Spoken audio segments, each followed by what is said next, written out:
Hello and welcome to UK Film Network. I decided prior to attending a BAFTA screening of Persuasion to start doing more reviews for UK Film Network, so look out for more in the near future. BAFTA has just about completed its refurbishment of 195 Piccadilly, and the new Princess Anne Theatre is looking fantastic.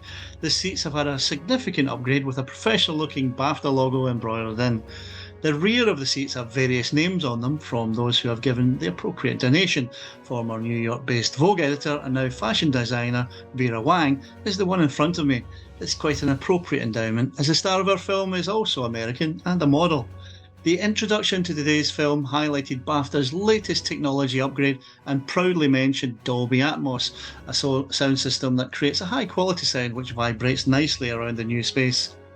Dakota Johnson is daughter of Don Johnson of Miami Vice fame, a show I was a big fan of at the time, and I remember wearing a couple of similar bright suits that he wore on the programme. Her mother is Melanie Griffith, another superstar from the 80s you'll remember from Working Girl. Persuasion is Dakota's next performance as we watch her career evolve. I last seen her playing opposite Olivia Colman in Lost Daughter, and she was largely in the shadow of Olivia, who received an Oscar nomination. Dakota's parents each received a Golden Globe in their time, but fell short of getting an Oscar. Dakota's performance in Persuasion has signs that she could follow her parents at the Golden Globes, and she certainly deserves the recognition. Persuasion is based on a Jane Austen story. Now, before the blokes decide to switch off, hang in there. This one might be worthy of your time. Persuasion is Jane Austen's last novel, which was published 6 months after her death in 1817.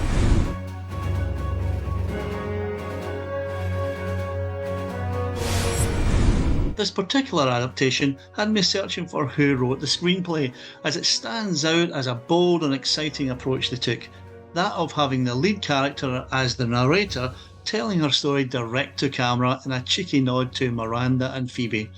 Turns out it's the same guy who won an Oscar for Rain Man, Ron Bass, and his films have brought in $2 billion.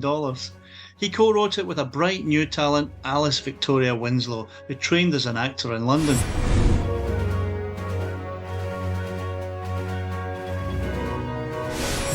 What makes this film different and worthy of your attention is the tenseness of the relationship between Johnson's character, Anne Elliot, and Captain Westwood, played by another American, Cosmo Jarvis.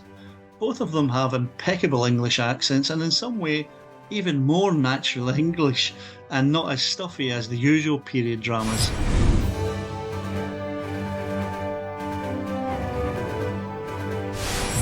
This helps you to warm to their characters and provides a modern feel to their relationship.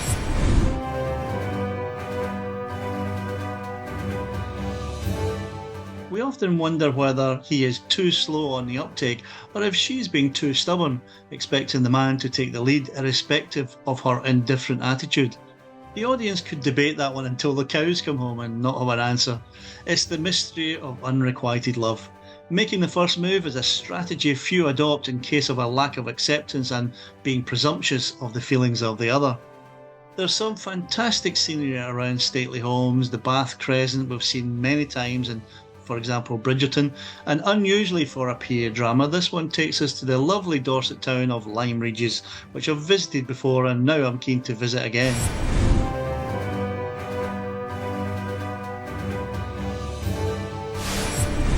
I was delighted to see that the director Carrie Cracknell was Scottish and is usually a theatrical director. She made a noticeable difference with her choices, not least of which was the incredibly natural performance from Johnson as she talks to her audience, but also in her direction of the subtle emotional performance by Jarvis, who us blokes connected with more than many romantic characters. He retained his masculinity and strength while being vulnerable to the emotions of love. The entire cast were incredible and there wasn't a single performance that wasn't stunning. In fact, they each deserve a mention, so I've included their names in the review online. Lastly, I did feel a little bit sad that you're not going to see this in the movies.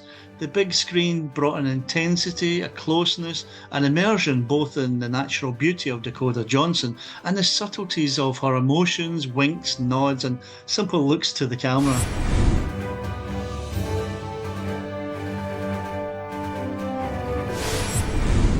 Digital streaming cannot be the answer to the future of film, so I hope you'll let Netflix know that while we love the quality of their product and their investment in film, they really need to also support the cinemas around the world by releasing it, at least for a short time before it's online.